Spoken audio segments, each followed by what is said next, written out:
Hey guys, and welcome to this edition of Scruff's Garage. Today's project, we're working on the front leaf spring of my C5. I'm swapping from the base model coupe leaf springs to the Z06 leaf springs. The Z06 had a higher spring rate. Since I take my car to the track, I wanted the stiffer spring rate of the Z06. There's a separate video for the rear of the car that you can check out for that. But for the moment, we're working on the front leaf spring. Obviously, if you've been watching my videos, I've had the entire drivetrain out for an engine rebuild, new clutch, that sort of thing. So I'm starting a little bit of ahead of where you would be if you were just pulling it into the garage. But I'll kind of walk you through the steps of what you're not going to see me take apart, what's already disassembled. And I think you'll understand the gist, at least, of where we're headed. So when we talk about our end in mind, the goal is to get the tension off the leaf springs.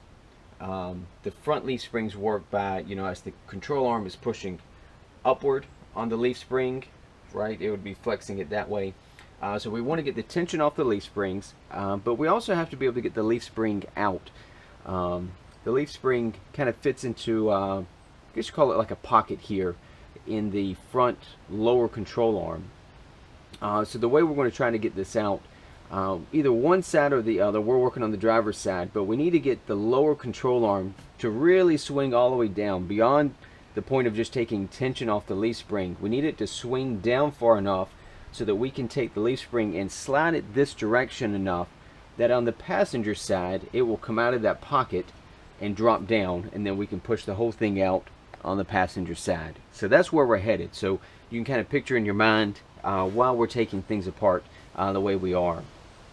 So specifically on the driver's side, because this is the side that we want to drop this lower control arm down the most, you want to disconnect your brake caliper.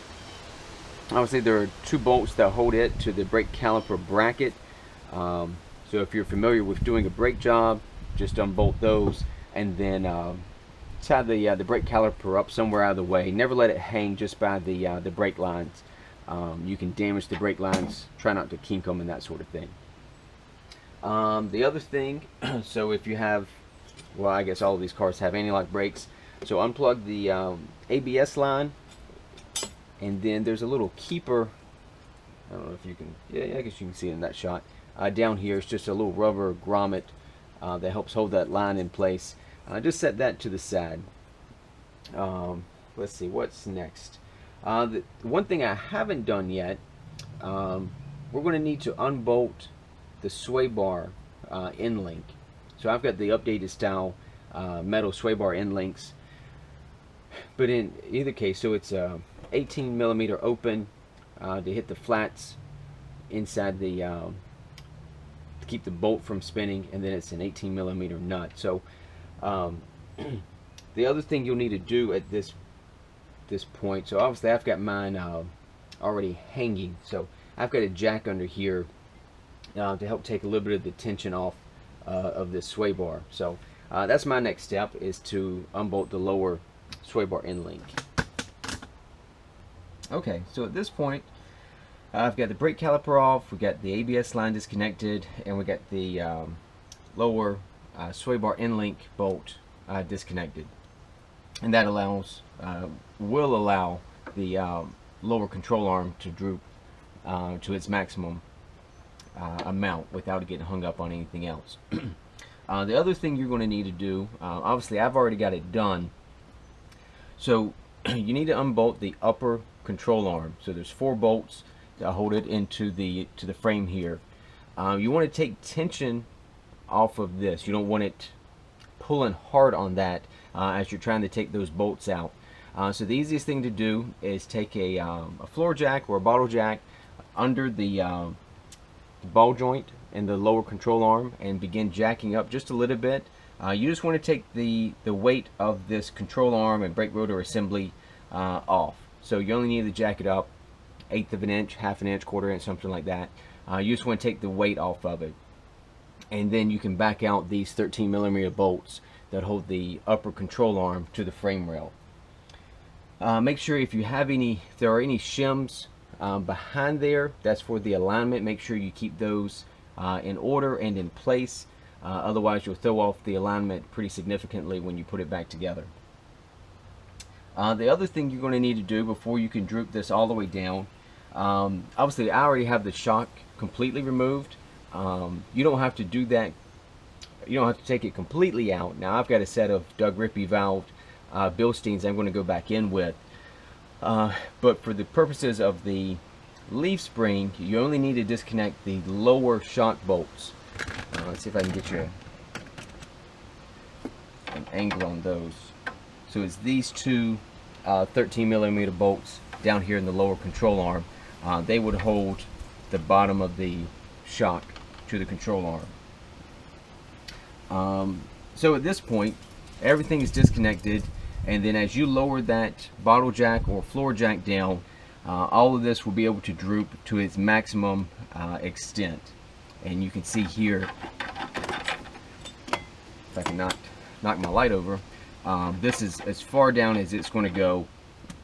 And then I've also got the height adjusters turned all the way in, so they're all the way up. Okay, so I still need some more droop out of this lower control arm, and the one thing that's still holding it up is the tie rod end link. So I'm going to disconnect that here at the knuckle. There's a nut, and you hold the center of it with a hex drive, and then I should be able to bust this loose, and then that control arm will swing away. Okay, so we're going to take out these two center mounting brackets. Like I said, 13mm bolts on each end. These are in with blue Loctite, so they come out pretty stubborn. So I'm going to use the impact on these. So bear with the noise. So now I can get this A-arm much lower, and there we go. So I was able to pull it this way enough that it came out of the pocket on the other side. Of course, it drops loose, and then voila, that easy. So we'll get things cleaned up a little bit. We'll get our Z06 leaf spring prepped, and then we'll put it in the same way. Okay, and everything goes back together in the reverse order. Pretty straightforward. Leaf spring, slides in and then goes up onto the passenger side. Then we've got our brackets. I cleaned those up in the solvent tank. I took the bolts and put those on the wire wheel to take off any of the old Loctite, and then I reapplied a new coating of Loctite. Alright, so it's just a matter of pushing this back up into place. Alright, with the leaf spring back in place, we've got our mounting brackets tight. Now we're going to torque these bolts to 46 foot-pounds.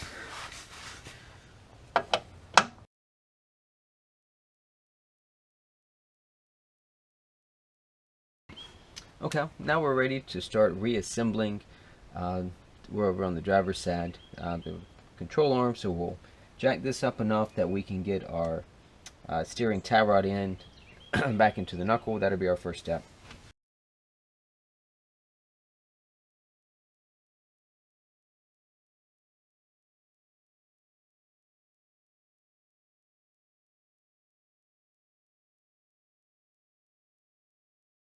So our next step will be to put the lower control arm, sway bar end link back into the lower control arm. So that's our next step. Okay, I don't know how well you can see that, but I got the sway bar end link back into the control arm. You may have to put a jack under the lower control arm on the other side and begin lifting up on the suspension, which will rotate the sway bar up. Sometimes you get this sway bar at a bad angle, and you can't get that link through the lower control arm. So you're kind of working both sides of the control arms.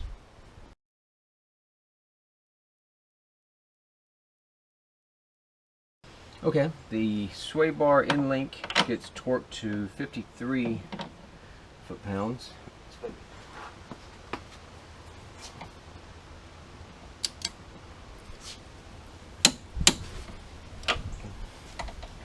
There we go. And it's important to get these torqued to spec. Run into a lot of people that are having some sort of suspension clunk noise. They can't track it down. I always recommend making sure sway bar end links in particular are torqued to spec. Of course, that applies to any of your suspension components. I had a noise. I could only hear it on the track when I loaded the suspension a certain way. Couldn't ever trace it down, so I just went through all my suspension mounting points with a torque wrench and make sure everything was set to spec, and the noise went away. So making sure you get these back to spec, not just tight or what you think is right, but to the actual torque spec, will make a big difference. Okay, from here you still have a few things left to do. I'm going to stop here because I'm going to do a separate video on the shocks. But obviously you would need to make sure your lower shock bolts are torqued back to 21 foot-pounds. Then you can get the suspension pressed up back into place, again using the floor jack under the A-arm to move this back into place.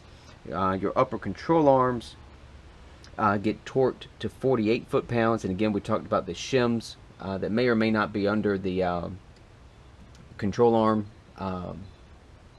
mounting points. Make sure you get those put back into place as well, and then of course put the brakes back together. Your brake caliper bolts are at 23 foot-pounds. So that's the long and short. Oh, and make sure you plug your ABS back in as well. So that's the long and short of how you swap the leaf spring for the Z06, or if you're just replacing a broken stock leaf spring. And of course, once you get the car back on the ground, you can adjust your rad height. I started mine, both sides are just at the very lowest rad height setting, which is backed all the way up. And then I'll make a mark, and I can count how many turns out I do. So maybe I'll do 2 turns each side or 3 turns each side, whatever ends up being appropriate. And then I know it's at least set even side to side. And then after I drive it a little bit, I can adjust it up or down, whatever it needs to make the car look appropriate. And of course, after you do all these things, it's a good idea to do an alignment as well. Anytime you've had a bunch of suspension components apart, changing rad height and that sort of thing, it's a good idea to get an alignment done, or at least checked, so you don't end up with any funky handling or weird wear patterns on your tires. So I hope this helps. If you got any questions, hit me up in the comments. I'll help any way that I can. As always, I ask that you hit the like button and subscribe to the channel. It helps me out tremendously. Helps me to continue making videos that hopefully you're finding helpful or at least entertaining. So thanks for tuning in, and we'll see you next time on Scruff's Garage.